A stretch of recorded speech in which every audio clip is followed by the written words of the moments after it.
Bonjour, I'm Candy Edwards. Wabishki Megwin Ekwe Nadishnakas. I am Sulikaut Nindoji, which is in Ontario, Northern Ontario. I am a coach mentor with the Breastfeeding Committee for Canada. I'm also an international board certified lactation consultant. I welcome everyone, as Kathy had said, to introduce themselves in the chat, yourself, your role, the territory you're working on. And please also, you can post any questions in the chat during the presentation, and there'll be time at the end for those questions to be addressed. Today, we recognize that our work takes place across the traditional lands of many Indigenous communities. We are thankful to be able to live and work in these territories.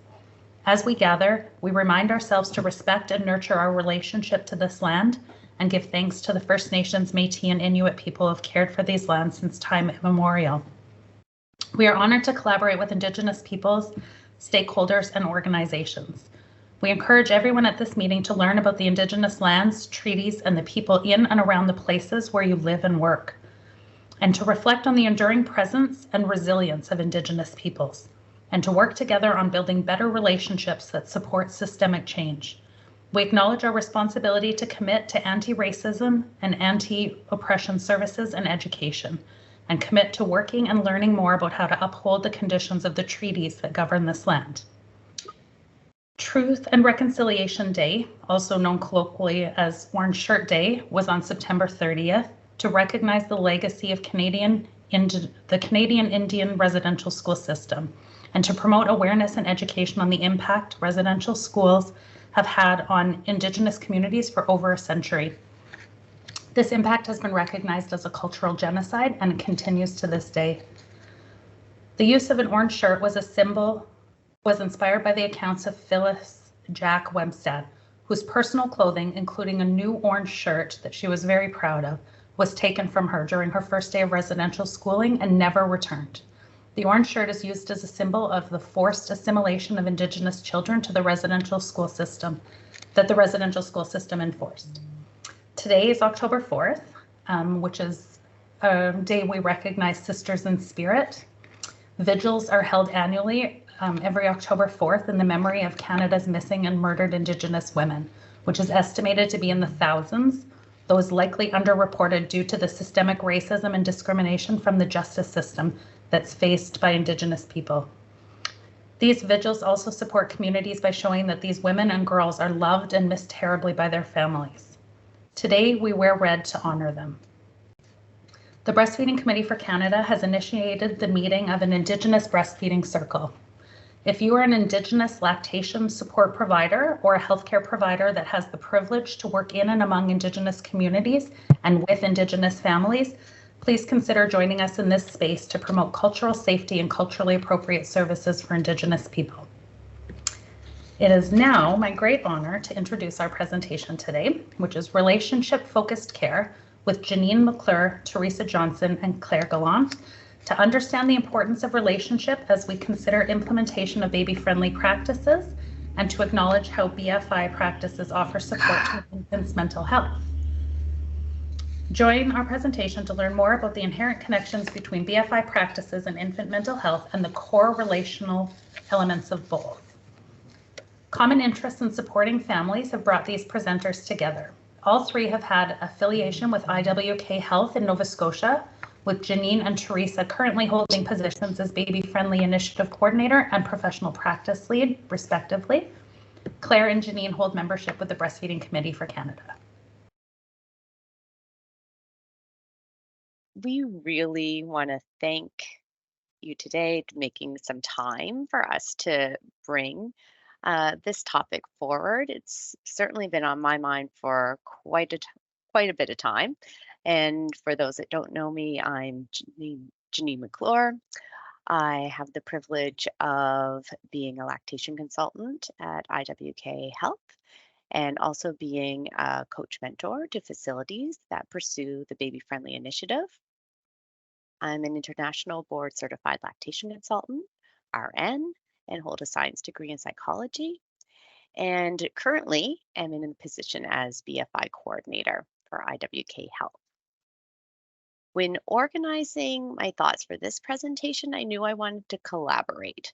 I first thought of Claire and Teresa, and Claire and I met through the hospital BFI committee and continue work through the Breastfeeding Committee for Canada. So we shared this interest in supporting families, but it was when we met at the beach with our kids, I realized we connected even more as mothers and our approach to parenting. Teresa and I first met in her role as social worker in NICU. I was a bedside nurse at that time, and Teresa's perspective was one that always left me thinking. I have valued her ability to help me think more clearly on why I would have approached a situation in the way that I did, always coming back to parental perspective. And now, Claire, would you like to say a few words? Sure. Thank you, Janine. And it's true. Janine and I have known each other for a long time, and it's a real pleasure to be here today to contribute to this presentation. So thank you so much to IWK and Breastfeeding Grand Rounds for hosting us today. And so my name is Claire Gallant, and I am lucky enough to contribute to breastfeeding support and BFI through my role with the Breastfeeding Committee for Canada, which currently is as a parent partner co-lead in the coach mentor group that Janine referred to. So I work as a parent partner in that group as part of the broader initiative for upscaling baby friendly through the Breastfeeding Committee for Canada. And so that's sort of an evolution of the collaborative project I initially joined with the Breastfeeding Committee for Canada, which was 2019 to 2021. And that was through that I was lucky enough to be able to support facilities across the country, to support parent partners bringing their voices to care in the 26 facilities that joined that collaborative project during those years. And so now the work is a little bit broader and not a project per se, but it's really, really fulfilling. And prior to that, I was at the IWK and worked closely with Janine prior to IWK's designation in 2018. And so it was between my second kid and my third kid being born at the IWK. And so that was a wonderful time. And that was where my parent partner journey began after my first child was born in 2015, when I first started to contribute as a parent voice at the LWK. So really, really nice to be back at Breastfeeding Grand Rounds. Maybe I'll hand it over to the lovely Teresa Johnson, whom I'm very lucky to also have met and work with through this presentation. That makes sense, Janine? Yeah, sounds great. I'll pick up the torch. Yeah, so such a privilege to be here both with Janine and Claire, and they've already kind of shared a little bit about our relationship and connection. So I'll jump in. For those that don't know me, my name is Teresa Johnson, and I describe myself as a daughter, sister, auntie, and friend. And I like to say that I'm a social worker, both by profession and by heart. And all that means is that I get to make heart connections every day. So heart connections, relationships, same thing. I've had the privilege of working with families, infants, children, my colleagues for over 25 years as a social worker. I am currently the professional practice lead for social work at the IWK, and I hold a small clinical position in the neonatal intensive care unit as well. I specialize, I guess, for the context of this presentation, when we're thinking about relationship-focused care, I specialize in relationships as a social worker. That's what I do. My context is infant mental health in terms of a specialization, perinatal wellness, and somatic experiencing. So for those that may not be familiar with somatic experiencing, it's basically a naturalistic, body-oriented therapeutic model to address the symptoms of trauma or symptoms of overwhelm or stress and shock and stress, I guess. So yeah, I think I'll end there. We're going to set the stage for today's conversation. I'll ask Janine. Thank you, Janine. We're going to jump right in, share a little bit about our best hopes for today's presentation. So our best hope really is to talk about relationships, relational focused care. How does relationship guide everything that we do? How does the baby friendly practices and infant mental health go hand in hand? it's important for us to acknowledge today that relationship is not possible without thinking about principles such as being trauma informed and culturally responsive. And so we can't get into all of that today, but would encourage you, if you have not yet embarked upon a trauma-informed journey or a culturally responsive journey, would invite you to do so. Happy to be a support with that, so you can just feel free to reach out.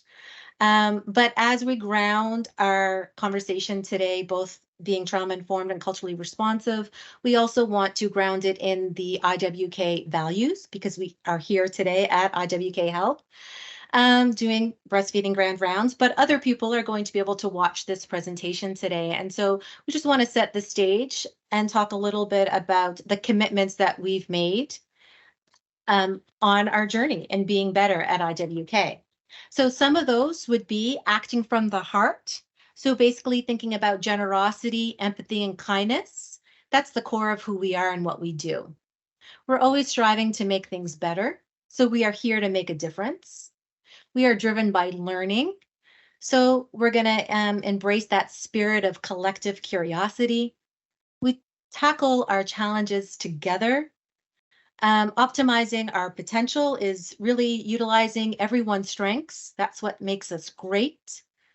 And cultivating belonging. Really, I'm going to use that quote from Austin Channing Brown, which is really, we're nurturing the conditions of being a better human to other humans.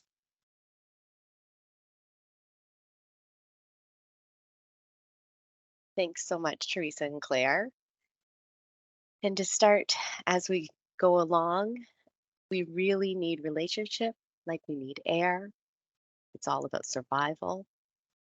The early years, often considered to be from birth to age 3 or 5, is during this time that there's greatest growth and development. And in turn, what we do has great impact on infants as they grow. As an infant interacts with their world, the responses to their behavior shape the infant's understanding of the world and what to expect. If I look at a mom, if I look at my mom, I put my hands to my mouth, kick my legs, I hear her voice. She touches my feet. She offers me to nurse. T. Barry Brazelton, among others, have demonstrated that newborn behavioral is purposeful and meaningful. And we'd like you to keep that in mind as we discuss more today.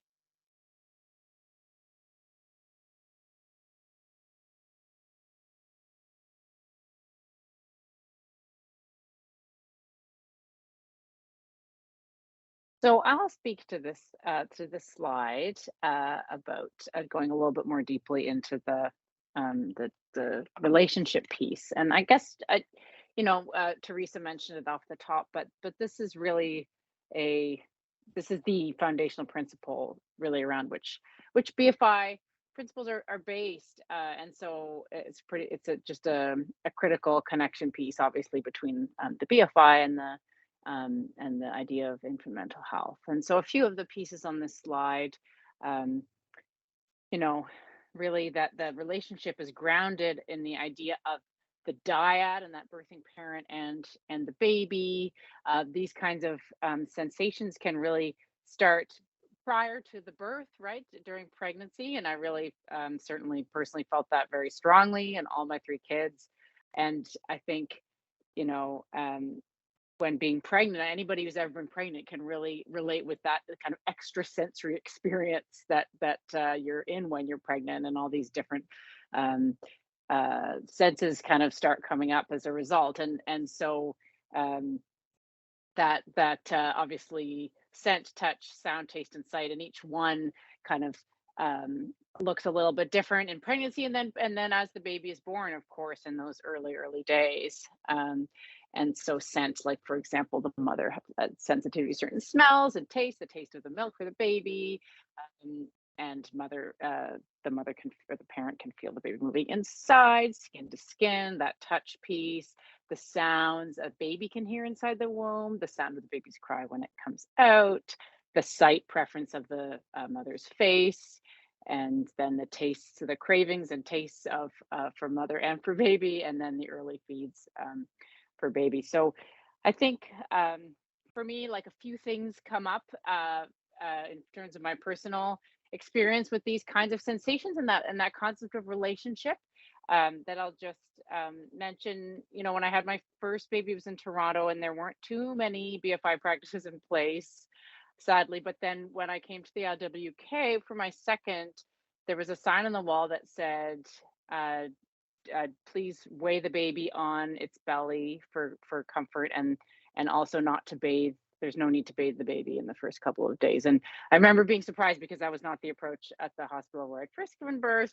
But those comments and those notes really just speak to the that those principles of relationship. Like they really are the nods to that baby needs that amniotic fluid on its body, and we don't need to weigh the baby on its back on the scale. And so those really were meaningful for me as a parent to see those notes. And then you know, another thing I always remember is when I was struggling with low supply with my first child, and I talked to my good friend Cynthia Mann. Many of you will know her, and she was the one who first invited me in to raise my voice as a parent years ago. And I called her in, you know, desperation, and she said, well, as long as your baby is on you, you're making milk. And that was new to me because it was like that closeness, and like that physical touch is really actually makes your body produce more. And so that was a wonderful thing to hear. um and yeah, those early memories really stay with you, and they're really kind of, so those kinds of it might seem like a small thing to put a sign on the wall that says we don't have to bathe the baby, but for the parent to see that too is really wonderful and grounding in that parent baby relationship. So I'll hand it over to Teresa to go through the next slide. Yeah. So we're going to set the stage to talk a little bit about relationships. So we're just going to get you to back up there one, Janine. Thinking about, yes, exactly, the circle of security. But before we even jump into the circle of security, let's think about relationships. And one of the best ways that I've come to describe relationship is using an African term called Ubuntu, which really translates into I am because we are. Or an alternative translation could be humanity towards others. So we just pause for a moment and take that in. Humanity towards others. That simple. As we've already said, human beings are hardwired. We are hardwired for connection. We need relationships like we need air. And so what you see on this slide, the circle of security, really is the circle of security is a map of how relationships are built. It's a pictorial representation of how relationships are built. So bear with me here. So we're going to take you a little bit on a tour of the map. So let's start with the hands that you see on the circle. It's always important to remember that we are the hands. So the we in this case would be parents, right? So the parents are the hands on the circle. The parents are the secure base that gives children the sense of safety they need when they want to step out on the circle. And they're also the safe haven to come back into when they need reconnection. So you think about going out on the circle and coming back in on the circle. So it's as if they're coming back in to get their emotional cup filled. And then once their cup is filled, they're ready to venture back out on the circle. And with each round of going out and coming in, going out and coming in, relationship grows. Relationship grows stronger, and children start to feel increasingly secure. And so basically what's happening on the circle is that the more the children go out, they're expressing needs. And as they come back in, they're expressing needs. And the more we are able to be consistent and predictable and reliable and dependable in meeting those needs, that's how we are embodying safety and security. And that's what is building trust. And trust, if you think about your relationships and you think about the relationships in your world and how they have come to be, trust is probably at the foundation of relationship. Next slide, Janine. So basically, another way to be thinking about this is that the baby is expressing a need. So when they are in distress, they send signals. So, in other words, when they have a need, they find a way to express it. So the baby sends a signal of distress. You give the right response at the right time. And the baby understands and trusts you to be responsive and seeks you out. So if we think about the concepts of serve and return and the concept of trust, that leads to infant mental health. So again, taking the map of how relationships are built with the concept of serve and return, it leads us to infant mental health, otherwise known as attachment or social and emotional development. And by social and emotional development, we mean our ability to be in relationship, to be able to recognize, label, express, regulate our emotions. So basically, social and emotional literacy. And so I think what we want to say is we've set the foundation of, relationships, how relationships are built, how that leads us to consider infant wellness, social and emotional development. And then it's about how do we implement some baby friendly key practices that centralizes relationship, so keeps relationship at the center. And so that's our next best hope, is to break down some of the baby friendly key practices and make the connection between infant mental health.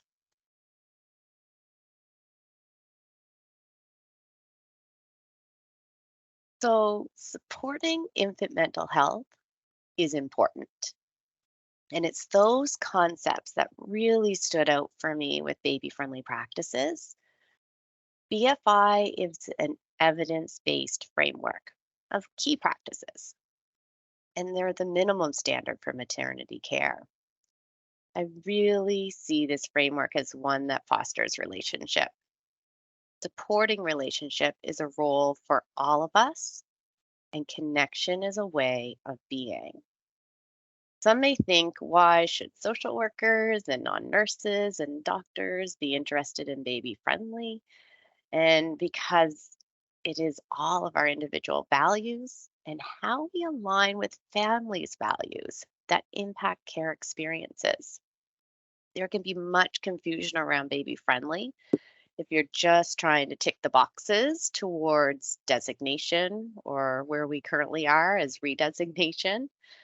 We need everyone to be oriented to the BFI framework to help create the environments where relationship can really get off to a good start. And when we think about these practices, they span the perinatal period.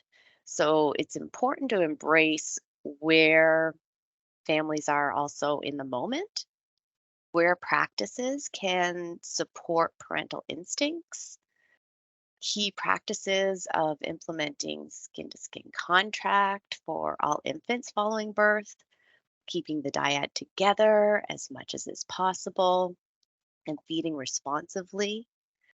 We all probably have heard of a parent mention how nice it felt to be able to hold their baby for the first time, express the desire to stay close to their baby, and the need to meet their baby's needs, and which much of these needs we need to recognize in the early days revolve around feeding. These BFI steps directly support infant mental health when considering the concepts of serve and return and circle that Teresa just shared. There's so many small moments of importance that foster healthy, positive relationship when the foundational practices within BFI are in place.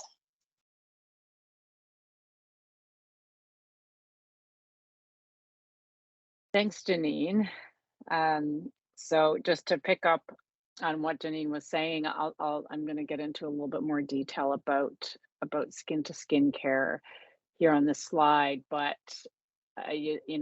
when you said that that is, why should anyone who's not a nurse kind of care about these principles? But I've always thought that one of the major strengths of the BFI framework is that it is multidisciplinary.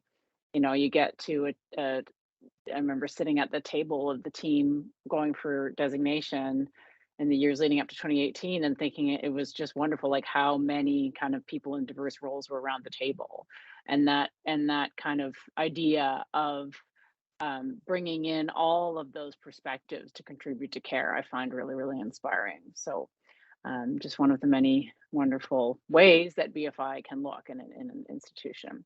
So skin to skin care is, of course, a really critical principle of BFI, and one that really kind of, as Janine was saying, embodies that idea of the parent infant relationship in the dyad, and sort of grounds it in that right after birth. And so this slide outlines really what skin to skin does, what the benefits are, and what the benefits of it, how it provides benefits to that relationship of the dyad. And like Janine was saying, that expressed desire for the parent to stay close to their baby, and then that practices that support parental instincts, which is just a great phrase. The BFI principles they're so logical. They're really kind of they really kind of put down in words what a sort of the natural progression of steps once a baby is born. And so they just kind of make so much sense, and they're so, I think, relatable also for parents because of the way that they make so much sense. And I'll just point out here point 4, that allowing the mother birthing parent to observe and see the child's needs. I mean, that really connects to step 8, which Janine will speak to in a couple of slides. So the other thing about the BFI principles is not only are they sort of logical when you look at them together, but they also are all connected. They are all completely connected to one another. And as we've already said, of course, they're evidence-based, but it's that logical sequence which also is their strength. So I really like that connection to that responsiveness piece, that cue-based concept that is its own step, but it's really all part of this step 4. So yeah, let's talk a little bit about the next step 7, which is that togetherness. So again, if you start with skin to skin, that's the initiation of togetherness, and then as you go through, you get to step 7, which names it as such. And I love these 3 components because and I think of them not really as unique pillars, but as this sort of continuum, just like all the BFI principles of encourage, support, and then co-regulate. And I think the encourage, you're really kind of you're setting the conditions, right, for feeding success. You have the conversation. The healthcare provider is there and setting up the setting so that the parent and the baby can be together. And encouraging the parent to be responsive, and then the support takes it another step, which is just you want to be present. It's not just present, but it's engaged. So we talk about sort of why we do that rooming in and that togetherness, and the parent is close by, and then the healthcare provider can be there to support, and that idea of kind of and then the co-regulation, which that I really like that word, and the fact that it's who is in a better position to respond to the baby than the parent. And so that co-regulation brings the idea back to the dyad, which I find really inspiring, and that the parent is there to keep the infant the way in that the right temperature and being fed and all those pieces, and that they can regulate each other for not just temperature, which is one way to interpret that term, but to just emotional and fear and food and all the other ways that you can be together. So that leads us into the next step, which Janine will go over in the next slide. I really love how Claire has brought forward that Baby Friendly is putting into words this natural process. I don't think I've heard it described in that way, Claire. And but I think that's why Claire and I are here together today too, because when we look at responsiveness, BFI also aims for us to understand infant feeding as part of the relationship between that mother, birthing parent, and child, and not simply as a means of providing food. In understanding the practices that support infant mental health through feeding, we find one opportunity to strengthen relationship. So think of all the serve and return moments, preparing for, during, and following feeding. As parents, I think if we found ourselves talking to our children, oh, you look like you're hungry. Would you like some more milk? Okay, let's have some milk now. Let mommy get to a comfortable spot. We'll sit and we'll have some milk. As we speak, there's also eye contact, physical touch, picking up your child, holding them close, soothing reassurance for the child that the mother and parent understands them. All the while, relationship is strengthening. Think back to the circle that Teresa described and how breastfeeding quickly becomes an approach to parenting. Is my baby okay or not okay? Your child's upset, coming in on that bottom of the circle, as Teresa described. You nurse, your child calms, organizing their feelings, and depending on the age, may drift to sleep or quickly return to exploring. The mother or parents regularly meeting their child's needs through feeding. There is no judgment in method of feeding as baby's still getting nutrition, acknowledging though the interaction is different and in turn the relationship develops slightly different than if the baby's nursed.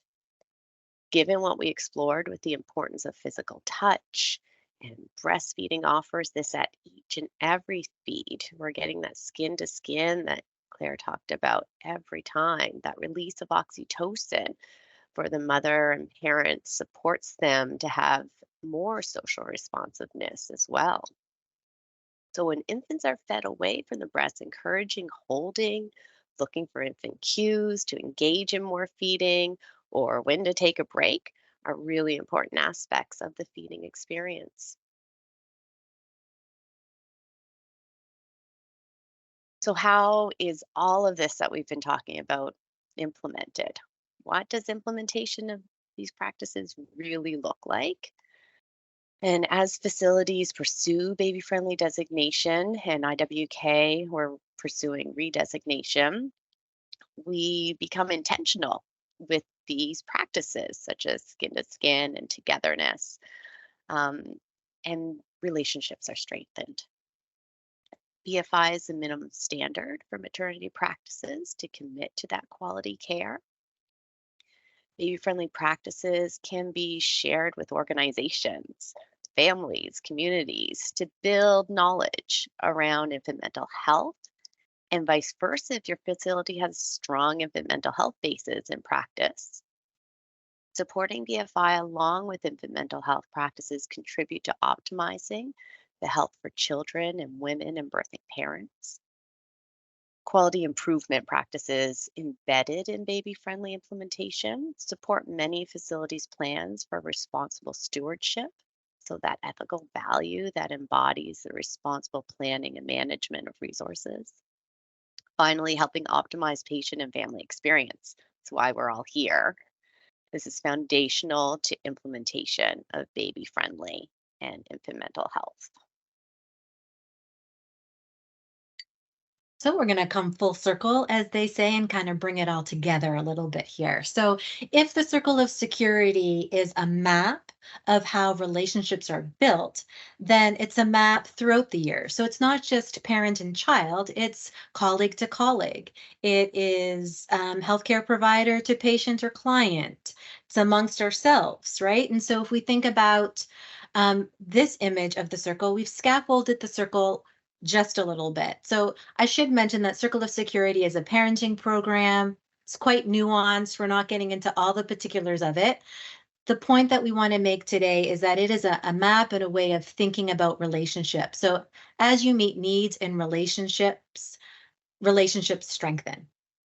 So what you'll see differently on this image of the circle is that you have some big hands holding the smaller hands. So it's almost like you could imagine it's holding families as they cultivate relationship, right? So you as a healthcare provider, as an example, are helping families, are supporting families as they are supporting the relationship development with their children. And what you're doing, if you do that in a way in which you can be consistent and predictable and responsive, then clients and patients are learning to trust us. We're engaging in a therapeutic relationship. You're supporting families to be present, engaged, and responsive in a consistent and predictable kind of way by being present, engaged, and responsive. I don't know if there's other comments there, Janine, that you care to make. No? Okay, so I don't know about anybody else, but when I get the opportunity to come in community with others, I like to walk away with a little something, a little tidbit of knowledge, a little bit of what did they all just say and can I simplify it? So we've attempted to do so by thinking of the acronym LOVE. But before we get into that, I want to give you a little bit of a story of Dorado. So those here at the IWK may remember Dorado. Dorado was our first accredited facility dog. He was our colleague, he was our co-worker. He worked out of the Child and Youth Advocacy Center here at IWK, known as C-STAR.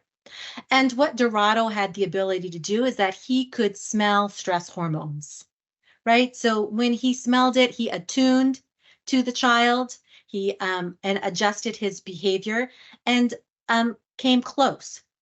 He was a co-regulator, right? So for those that may not be familiar with C-STAR, C-STAR is our child advocacy center where children and families come and services come to them at times in which they are disclosing abuse.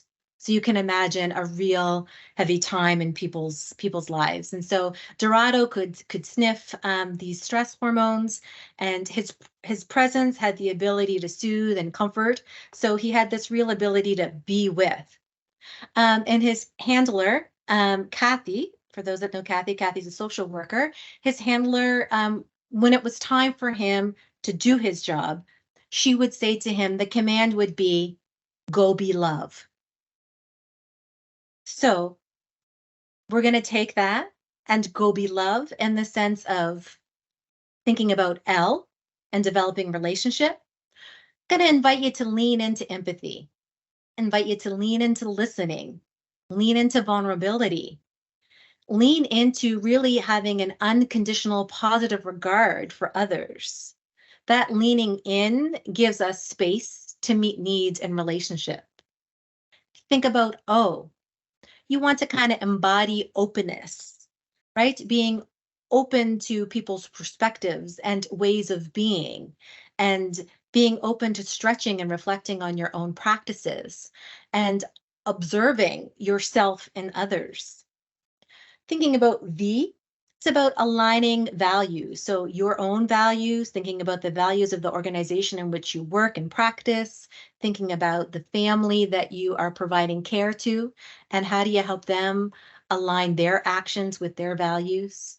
And thinking about E and love being, embrace where you are. Embrace where you are, maybe on the BFI designation journey, the redesignation journey, or just, what are you doing and not yet doing to promote or make relationships central in your practice. And we don't want to leave out the idea of evolving, right? Because we're constantly growing and learning. And so that's really important. And of course, just enjoying, as well as embracing not only where you are, but meeting the family where they are is really important. So we just want to leave you with this little bit of love, with the idea and the invitation to make it your own, and an invitation to go be love.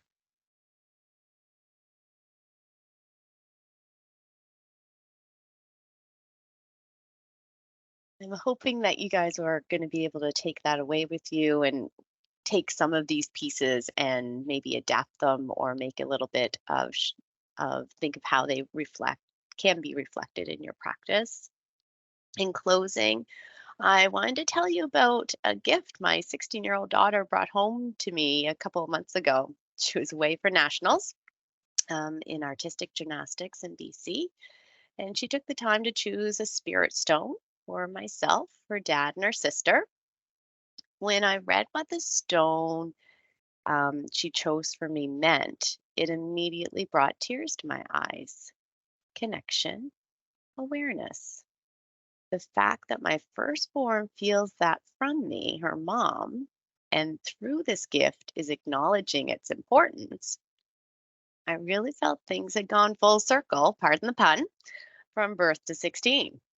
I pretty quickly shared this image with Teresa, actually, and realized later that I didn't share it with anybody else, as I knew she would actually be the one to fully understand the gift's importance. How many times have I watched my daughter go out on the circle, from climbing on the couch to team travel without a parent at nationals, and embracing it all? I've also been there for the many times she's continues to come back in on the circle. Acknowledging circle moments in my life was a big turning point for us as a family. Connection was really what I wanted to achieve with my daughters. To look back, Kirsten and I did not have the ideal BFI journey. It involved a NICU stay at the time when we did not have single family rooms, but we took our journey and it led us to a strong relationship. The people around us at that time had great influence in how that relationship was supported. I remember the manager at the time, and she said she'd give me a closet if she had to, so that I wouldn't have to not be together with my child. So the power and the magic is in the relationship. This work cannot be done without relationship, as there's so many nuances and intricacies. No one situation will exactly mimic another. We ask you to reflect relationship in all that you do and think about tomorrow. What's one thing you may change, reinforce, or bolster in your practice? Thanks for the opportunity and for listening. Yes, that was beautiful, Janine and Claire and Teresa. Miigwech. I didn't see any questions in the chat yet, but if anybody has any that they would like to bring forward, now is a good time. I will say I had an interview this morning around data governance and what that looks like, and in Indigenous communities, of course, because that's what I do. But somehow it all comes back to breastfeeding for me. And what I ended up at one point talking about was breastfeeding as healing and reconciliation, and that connection piece and how valuable and beautiful it really is. So I very much appreciated that. Oh, we do have a question pop up. How would you support a new mom, relationships and BF principles in the following example? A teenage mom, second night, baby is cluster feeding, mom is exhausted, been up all day with visitors, and now alone. So how would you support a new mom, relationships, and BF principles in that example?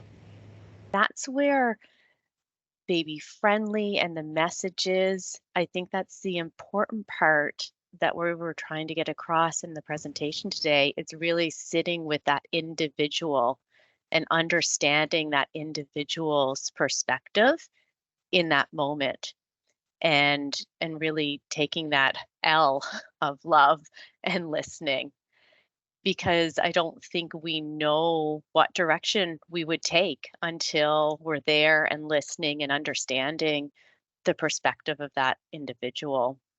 And probably many of us have been in that situation, and it's gone slightly different every time when I'm there. But I know, especially for young people, they just want to be seen and understood and valued as a parent in this new journey that they're taking on.